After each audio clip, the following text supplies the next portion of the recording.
In a previous video about the National Defense Authorization Act that was signed in December of 2025 that is going to affect the fiscal year for 2026, I talked about certain specific logistical aspects that are going to benefit the military overall in warfighting. But what I didn't talk about was the upgrades and the things that they're going to do for the barracks for the individual service member. I thought that deserved its own video, so here it is. First thing it's going to do is going to force the Department of Defense or Department of War to fix substandard barracks for the individual service members. Law requires the DoD to report and plan for barracks that do not meet the standard and are operating under waivers to do so. It also mandates a formal action plan to bring barracks that are failing into compliance, a timeline to fix them, and full cost estimates for military construction projects, sustainment, restoration, and modernization funding, and obviously, like we talked about before, increased housing allowances. Bill also authorizes a $500 million pilot project to build barracks faster.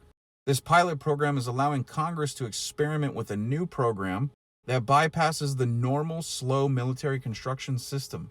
This bill also authorizes a full scientific study on what mold does in the barracks and in privatized housing to individual service members. Interim reporting and final reporting will be done to Congress, and it requires mandatory mitigation actions at installations where mold is found. It also authorizes the DoD and HUD to develop new construction standards based on climate and geography to help prevent mold. DoD must also now consider the impact to civilian and contractors when analyzing local housing markets near bases. This is going to affect BAH calculations and privatized housing planning. Bottom line is the NDAA directly targets living conditions through barracks quality, mold, construction standards, replacement projects, and accountability to Congress. What it's not going to do is rebuild every single barracks immediately.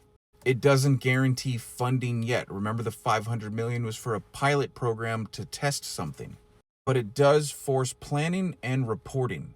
This is the legal framework to fix military housing and unaccompanied housing.